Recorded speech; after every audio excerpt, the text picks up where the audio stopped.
meus punheteiros de sigilo, vocês estão bonzinho? Esse mago que vos fala espera sincera e cordialmente que sim. Antes de mais nada, se você está chegando agora, curta, comenta, compartilha, se inscreve no canal, ativa o sininho de notificação, manda o vídeo para um amigo, para uma amiga, para aquela pessoa que gosta de ocultismo raiz, porque hoje nós vamos trazer aquele quadro que vocês amam, né? Que é o Biblioteca Mágica. E no Biblioteca Mágica de hoje, o mago não trouxe senão basicamente 4 opúsculos ou livretos lá do início do metade já do renascentismo ali, aonde surge o movimento Rosa Cruz. A gente sempre ouve falar de Rosa Cruz e associa nos tempos modernos com ideias de um rosacrucianismo pós-moderno, como a Mork ou qualquer ordem famosa. A mais famosa aqui no Brasil hoje é a Mork, né? Na verdade, o movimento Rosa Cruz ele surge muito antes de qualquer coisa assim convencional surgir. E hoje o mago quer falar um pouco sobre os livros que fundaram, ou melhor, que expuseram o movimento rosacruciano, né? Que são, aqui no Brasil, compilado pela editora Daimon, em um único volume, 3 opúsculos que eles fizeram lá por volta de 1600 e pouco, chamado de Os Manifestos Rosacruzes, né? E aí nós temos aqui Fama Fraternitatis, Confessio Fraternitatis e Nuptia Química de Christian Rosenkreuz. Esses 3 livros, eles fundamentam todo um movimento ocultista espiritual europeu de contravenção. Então é muito importante a gente falar um pouco do contexto histórico para explicar a importância disso aqui para o ocultismo do século XVII em diante, sabe? Até os dias de hoje, é claro. Isso aqui foi um estopim de uma revolução, né? Nós vamos falar disso já já. E o segundo livro, que na verdade não é bem um livro, por isso que eu não queria fazer um Biblioteca Mágica só para ele, que também foi lançado junto com esse mesmo financiamento coletivo, e eu, para não perder, obtive tudo, é o Livro Vermelho. O Livro Vermelho são escritos de Luiz Cláudio de San Martín, o pai original, né, pelo menos, do que fundamentou-se ou costumou-se chamar de movimento martinista. Apesar dele não ter, obviamente, fundado uma ordem com o seu próprio nome, papos depois pega os escritos desse cara aqui, séculos depois, e funda uma ordem chamada de Ordem Martinista. Mas tudo isso aqui, gente, compõe a tradição francesa de magia cerimonial. E por isso que eu acho legal a gente trazer um pouco disso aqui junto. Tem mais outros livros, é claro, isso aqui é só uma base da base da base de toda uma tradição, não é que isso aqui resume a tradição, mas é o ponto de partida, pelo menos esse livro aqui dos manifestos, para vocês entenderem um pouco do que é o rosacrucianismo, afinal de contas, né? E bom, eu acho que antes de falar sobre os livros ou os opúsculos, porque são livretinhos, panfletinhos, compensa a gente entender um pouco do contexto sociocultural vivenciado na Europa Central ali naquela época. O ano é 1500 e alguma coisinha para 1600 e alguma coisinha e uns quebrados, e a Igreja Católica, diante do movimento renascentista que começa a colocar o homem no centro em vez de Deus, a sociedade teocentrista, a Civitatis Dei de Santo Agostinho começa a ruir, né, historicamente falando, a igreja começa a perder sua notoriedade, sua credibilidade, obviamente diante do avanço que os alquimistas estavam fazendo em todas as áreas, como medicina, como filosofia e todas as ciências naturais. E diante disso, a indignação popular começa a aumentar contra as ideias que a igreja concebia e colocava como regras dogmáticas de vida para o povo europeu. Aquele povo estava saturado daquilo. Nesse meio tempo, nesse miolo, existiam grupos ocultistas, obviamente, né? Se você está acompanhando o quadro que o Mago tem feito de vez em quando aqui no canal, que é basicamente um curso de história dos grandes magos, os últimos que estudamos foram Tritêmios e Agripa, né? Tritêmios e Agripa foram as cabeças, basicamente, de todo esse movimento, sobretudo na Alemanha. E por que estamos falando de Alemanha? Porque isso aqui são escritos que surgem, supostamente, na Alemanha. A gente diz supostamente porque ninguém tem certeza exata de quem, quando ou como foi escrito. Por quê? O movimento Rosa Cruz, ele era um movimento espiritual, libertário, contracultural da época. É mais ou menos o que Telema tentou ser nos tempos mais atuais, sabe? Só que, claro, numa visão ainda muito cristã, ainda muito de uma espiritualidade saindo do medievalismo para um modernismo da época, mas ainda assim totalmente revolucionário. Em uma época onde não tinha imprensa, não tinha, obviamente, internet, nem se sonhava com isso, não tinha nada de tecnologia acadêmica, de comunicação, um grupo de ocultistas decidem lançar um manifesto de forma pública. Vocês têm noção da revolução que isso foi na época na Alemanha? Hoje a gente vê o movimento Rosa Cruz como um movimento New Age, de amor, de teosofia, de raio crístico, do raio que o parta, mas o movimento Rosa Cruz era um movimento extremamente militante, espiritualmente falando. E isso é muito legal de se resgatar. Dizem até, isso aqui é uma especulação muito forte, com certas características de evidência, que um dos grandes cabeça desse movimento era o próprio Lutero. Sim, Martinho Lutero, pai do movimento protestante. Por quê? Segundo o livro, o Confessio Fraternitatis, deixa eu ver se eu acho que eu tinha grifado aqui. Logo no começo do livro, ele já faz uma crítica ao Papa, e como agora chamamos com segurança o Papa de Anticristo, o que anteriormente era uma ofensa capital em todos os lugares, assim sabemos certamente que os que aqui mantemos em segredo, no futuro proclamaremos com voz elevada, o que, leitor, deseja conosco de todo o seu coração que aconteça o mais breve possível. Percebe que é um movimento totalmente anticlerical, só que na época, ser um movimento anticlerical não era simplesmente você ser contra uma religião. Por exemplo, hoje, os trevozinhos que usam roupa preta, cruz de cabeça para baixo e roubam hóstia na missa. Isso é fácil. Na época, existia um movimento anticlerical que chamava o Papa de Anticristo, era pedir para você morrer. Então tudo isso foi feito muito em segredo, com um grupo de pessoas de confiança, um grupo de iniciados, que na verdade ninguém sabe quem era. Mas por que eu falei de Lutero? Porque Lutero, ele é o que fundamenta as teses contra o Papa e apresenta isso. Lutero, se eu não me engano, é alemão, não tenho certeza, mas se eu não me engano é. Lutero, o brasão dele, porque ele tinha um brasão pessoal, é uma cruz com uma rosa no meio. Então, há fortes indícios, ainda que não se possa comprovar totalmente, que Lutero era um dos cabeças desse movimento todo. E é interessante porque o movimento Rosa Cruz, ele não surge como um movimento anticósmico, ou sei lá, esse rolê de contravenção de magia do caos moderno. A ideia não é ser anticristão aqui. É só dizer que o que a igreja está fazendo é errado e que o homem é o centro da criação universal e que todos os homens devem caminhar para uma liberdade de pensamento, porque é isso que os fará crescer. E aí nós temos 3 manifestos. 2 deles, que é o Fama Fraternitatis e o Confessio Fraternitatis, são 2 opúsculos aonde eles vão se apresentar ao mundo. Eu particularmente gosto muito do Fama Fraternitatis, que é o primeiro dos manuscritos. Por quê? O Fama Fraternitatis, ele é o estopim de tudo isso. É basicamente, tá tudo tranquilo num dia de paz ali na Alemanha,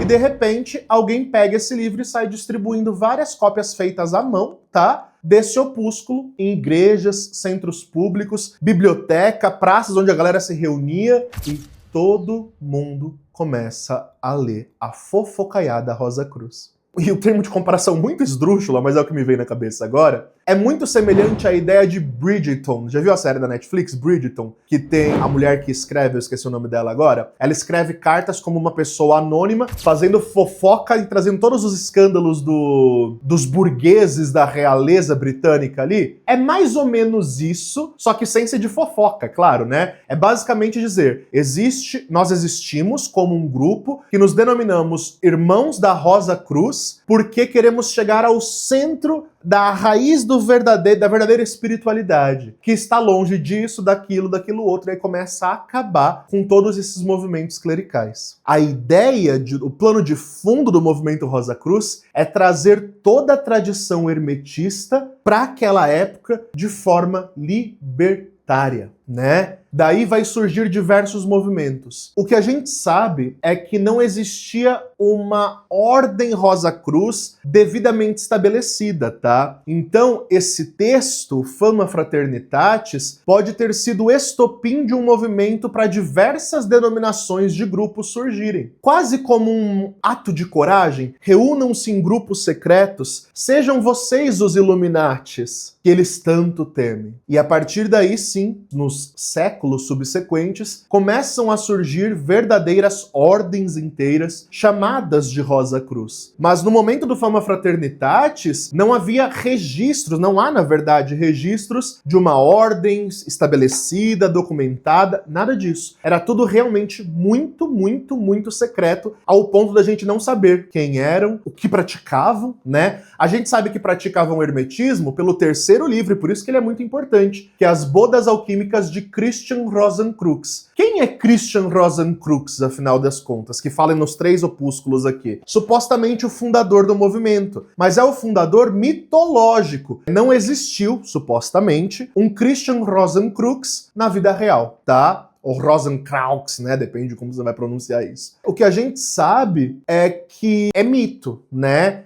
Do Christian Rosenkreuz, né? Ele seria basicamente o modelo do verdadeiro místico, do verdadeiro mago, daquele que transcendeu, que chegou nos níveis mais elevados de gnose e desapegou das coisas da matéria. Ele é basicamente o modelo de santidade do movimento, sabe? Não ao ponto de ser um Cristo, um Krishna, a ideia não é essa, mas de ser a força mítica que move como os irmãos que se declaram Rosa Cruz devem se comportar, entendeu? A espelho dele. Nos mitos que nós vamos ler sobre Rosenkreuz, nesses 3 opúsculos, a gente vai encontrar, primeiro, a vida dele, supostamente resumida, e a vida dele é basicamente uma vida de alguém que encontrou manuscritos secretos, aparentemente ligados ao hermetismo, e se apaixonou por isso, e foi se envolvendo, foi praticando e foi sendo guiado por forças espirituais, denominadas de 7 forças espirituais, os 7 planetas, para os 12, que é os 12 signos e tudo mais, tudo com alegorias de número, né? E aí nós vamos ter toda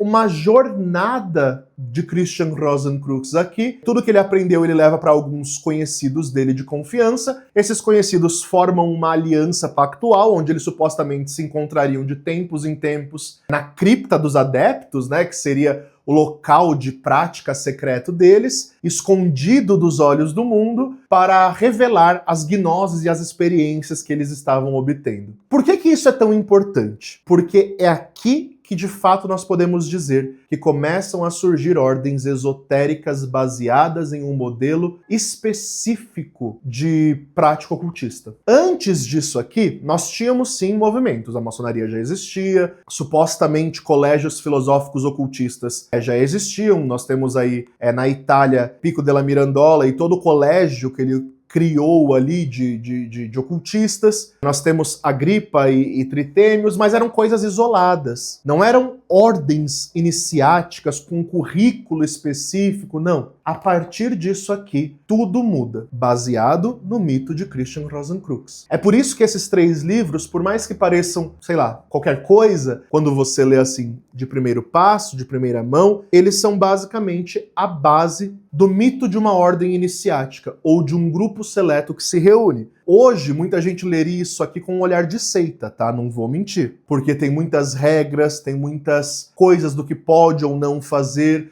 de como um irmão Rosenkreuz, por exemplo, deve ou não se comportar diante do mundo. Tem tudo isso aqui. Deixa eu ver se eu acho um trecho, se eu não me engano é do Fama Fraternitatis, que ele fala sobre como os irmãos devem se comportar no mundo. Aqui, ó. O acordo deles era esse. Isso aqui é no primeiro livro, no Fama. Primeiro, nenhum irmão deve professar outra coisa senão curar os doentes, e isso gratuitamente. Essa cura é uma cura espiritual, como se fosse uma coisa meio xamânica, tá? Usar a magia ou o conhecimento oculto que eles tinham para curar quem precisava de cura. Não pode usar magia para mais nada, só para curar os outros. Segundo, nenhum dos descendentes, ou seja, dos irmãos que viessem depois, deveria ser obrigado a usar um certo tipo de vestimenta, mas deveriam seguir o costume do país. Então, por que eles fazem isso? Porque os religiosos de confrarias, eles se identificavam por vestes específicas. Os franciscanos, veja minhas fotos de quando eu era monge, os franciscanos usavam uma veste talar, né, um hábito, marrom. Os dominicanos, branco com preto.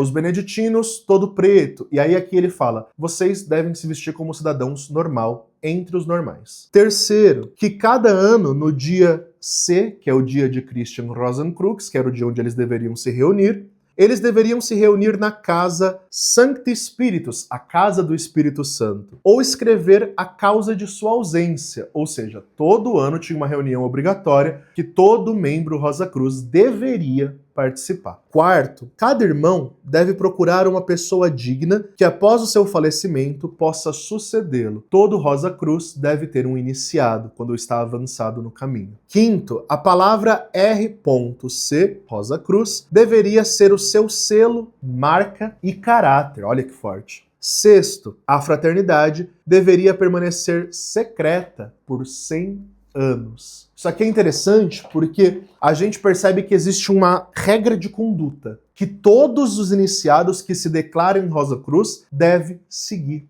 Existem ordens Rosa Cruz atualmente que procuram viver isso aqui na radicalidade até hoje. E aí, é claro, né, pra gente entender o que um Rosa Cruz deve se dedicar, a princípio mitológico, é o último livro, As Bodas Alquímicas de Christian Rosenkreuz, aonde ele entra basicamente em uma fortaleza espiritual, porque ele é chamado para as núpcias de um grande rei. Esse grande rei seria Keter, né, numa visão cabalística. Seria Deus, o todo, como você quiser chamar. E ele é chamado para ver como o casamento do universo acontece. E para ele chegar lá, ele vai passando por diversas provas e muitos vão ficando para trás, muitos dos chamados com ele vão ficando para trás e pouquíssimos vão chegando nos níveis mais elevados até adentrar nessas núpcias e tudo mais. O que ele está falando basicamente nesse último livro? O caminho de retorno da alma ao sagrado. E que toda ordem esotérica digna de um caminho espiritual deveria seguir um modelo de religare, sabe? Do homem com o seu divino. Isso seria a boda alquímica. No final, quem se casa não é um homem-deus com uma deusa-mãe. Isso é mito.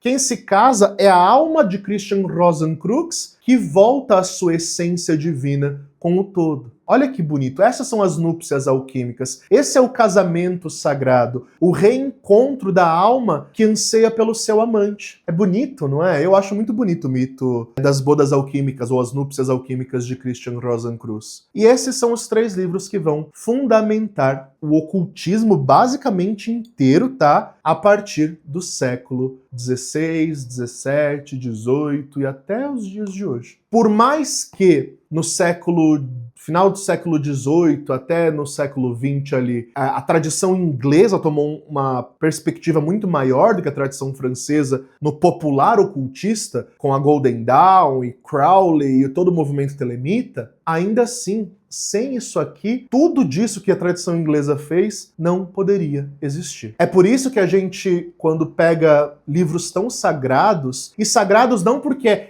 oh meu Deus, dogmático, mas sim porque nos ensina como a gente deve viver como ocultistas na Terra, a gente precisa ler isso aqui com muita atenção. Por mais que pareça algo bobo, os manifestos que temos no Fama Fraternitatis, no Confessio Fraternitatis e nas Núpcias Alquímicas de Christian Rosenkreuz nos ensinam o caminho espiritual de um adepto. A que um adepto deve se dedicar?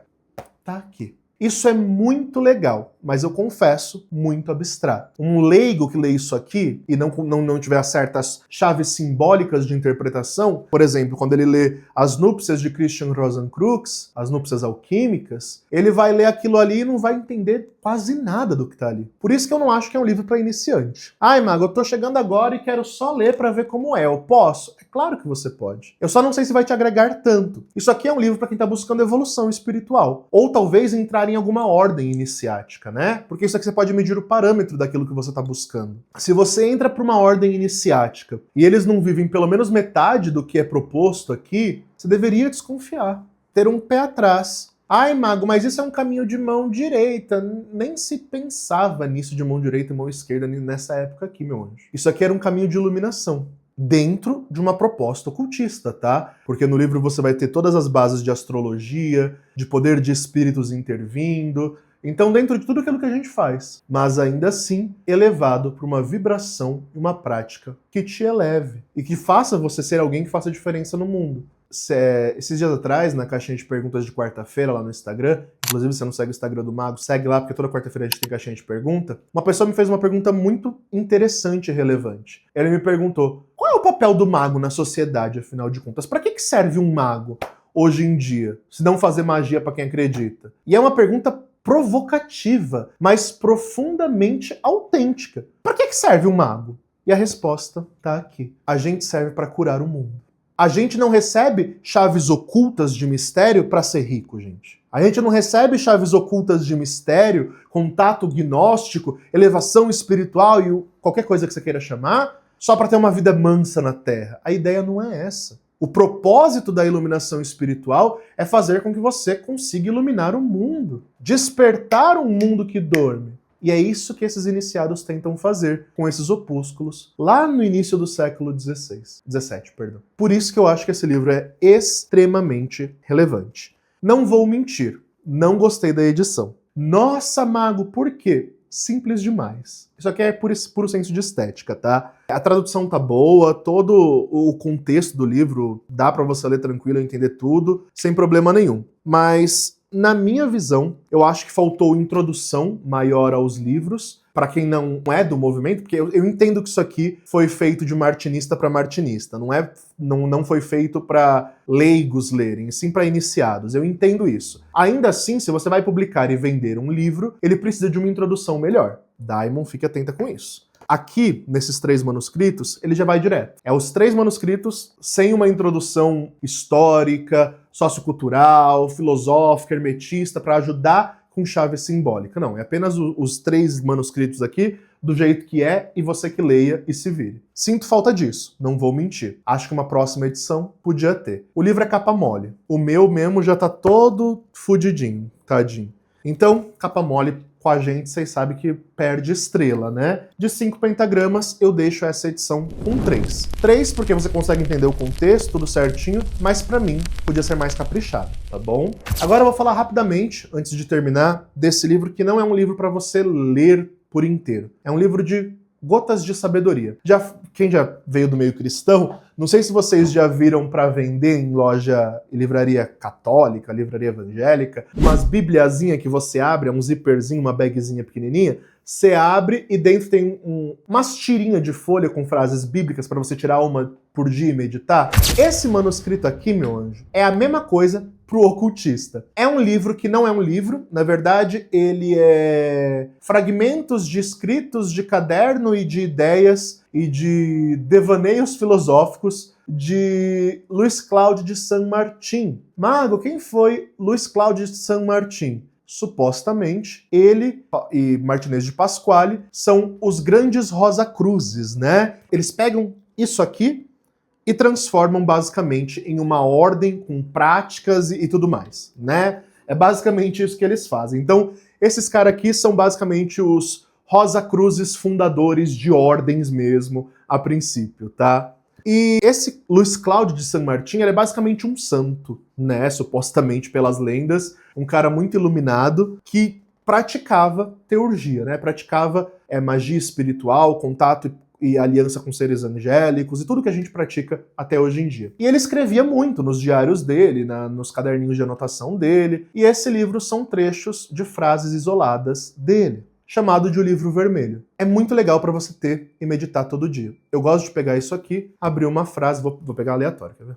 Ah, abriu justo não, tem marca-página, deixa eu tirar o marca-página. Frase 251. A esperança é a escada pela qual a alma sobe quando os pés vacilam. Olha que frase impactante. Para meditar 5 minutinhos aí nessa frase. A esperança é a escada pela qual a alma sobe quando os pés vacilam. É muito forte isso aqui. Ele está dizendo que quando os pés vacilam, quando a gente perde a estrutura, quando a vida que nós estamos levando não tá boa, a esperança eleva a alma e faz ela acreditar que as coisas vão se firmar de novo. Olha que bonito, olha que frase forte, olha que impactante. Isso é só uma frase. Vamos pegar outra. Frase 42. O silêncio é a língua dos iniciados. Nele a alma escuta a voz do eterno.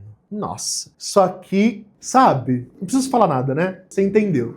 Vamos mais uma. Frase 530. A grande obra é dupla, a moléstia e a reintegração. Isso conduz à glória. E 3 coisas são conduzidas pelo centro ou através do quadrado. Uma pessoa leiga não vai entender nada disso aqui. Mas ele está querendo dizer basicamente que a grande obra é dupla, moléstia e reintegração. Moléstia porque você tem que vencer a si mesmo, vícios e coisas e tudo do tipo, para depois chegar a uma reintegração, que é essa ascensão da alma retornando ao divino, né? Isso conduz à glória e 3 coisas são conduzidas pelo centro ou através do quadrado. Os elementos, os signos, os planetas e tudo que nos foi revelado. Interessante, né?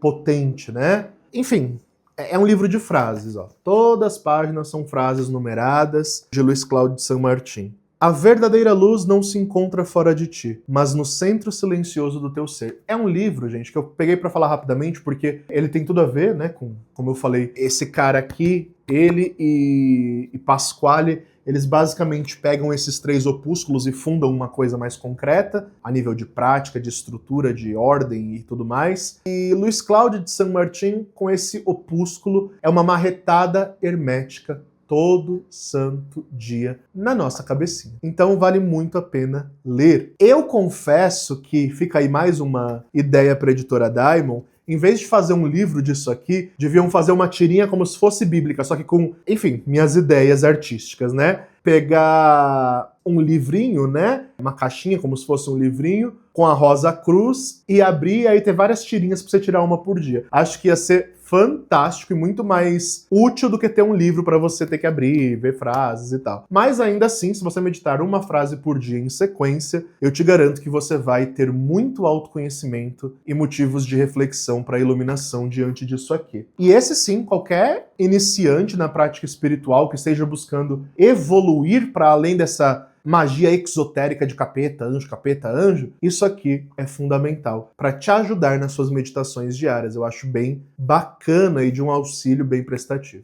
E é isso, gente. Então, espero que vocês tenham gostado das dicas do Biblioteca Mágica de hoje. Não esqueçam de curtir, comentar, compartilhar o vídeo. O Mago pede perdão por estar gravando menos vídeo. Eu confesso que a rotina como mago tem me cansado muito, e isso tem feito eu gravar menos conteúdo, tá?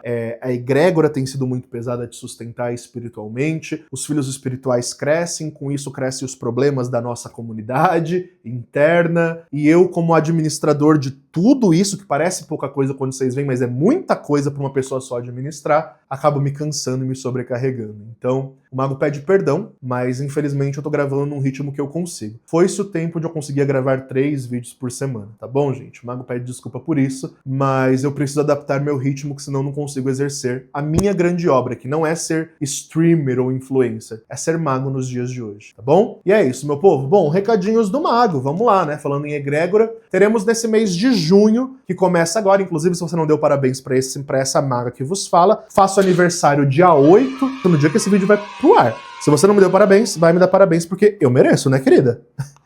E melhor mês do ano, teremos rito de amor, mês dos amantes, mês do dia dos namorados, mês aonde tudo fica docinho. Teremos rito de amor com os anjos da Heptarquia de Vênus. É um rito que só acontece uma vez no ano. No momento que estou gravando o vídeo, metade das vagas já foram preenchidas, então não deixa para a última hora, porque esgota rápido. Esse mês teremos produtos novos na nossa lojinha, para você saber quando será lançado, porque é só uma remessa, acabou, não tem mais. Fique atento ao Instagram do Mago. Novamente, se você não segue, segue lá. Por lá, eu falo quando vai ser lançado os produtos da lojinha do Mago. Nós teremos mel adoçado na energia dos anjos de Vênus. Você vai poder pôr esse mel em fruta, comer, se deliciar, sei lá o que você quer fazer com esse mel, mas ele vai ser totalmente comestível, então vai ser uma magia comestível, quase que uma eucaristia do amor para você ter ali no seu dia a dia. Nós vamos ter óleo do amor dos anjos de Vênus, pó do amor dos anjos de Vênus, que é essa magia para você usar no dia a dia, sem precisar fazer feitiço, sem precisar parar, só passar um pouquinho, soprar um pouquinho, adoçar um pouquinho e tá feito. Essa magia express, né, que a gente usa como complementos energéticos para o nosso dia, vai ser lançada também esse mês, então fique atento para não perder, tá bom? Se você quer fazer alguma consulta com o Mago, a agenda está para início de julho, no momento que estou gravando esse vídeo. A agenda do Mago costuma ter aí de 20 a 30 dias de espera, geralmente, e às vezes um pouquinho mais, às vezes um pouquinho menos. E aí, se você quiser e puder esperar, chama que a gente agenda. Da mesma forma, trabalhos de magia individual custam a partir de R$2.000, tendo condições, chama o Mago, que a gente avalia a possibilidade de fazer um ritual para você. A agenda de rituais, se formos direto ao rito, é mais curta, eu consigo fazer ainda em junho mesmo, tá bom? Nós temos os nossos cursos, né? Cursos gravados que você faz no seu tempo, quando, como, onde, de onde tiver, desde que tenha internet, com acesso vitalício, apostila, grupo de apoio e tudo mais. Curso completo de tarô que vai do iniciante ao avançado. E também temos curso aí de scrying para iniciantes, onde você vai aprender a confeccionar espelho negro, consagrar espelho negro, usar, né, desenvolver a técnica e a habilidade do scrying. Tudo isso, né, fechando aí os cursos oraculares que o Mago tem gravado. Caso queira, vai lá no site e compre o seu curso pela Hotmart. Importante, os cursos do Mago, da Hotmart, esses dois que eu falei agora, eles têm um gap de 7 dias de espera. Você compra hoje, assiste a primeira e segunda aula, e só depois de 7 dias desbloqueia o resto. Fiz isso para minha segurança, devido a gente que estava pirateando o conteúdo. E é isso, meu povo. No mais, fiquem bem, acredita na magia que existe dentro de você, e falou!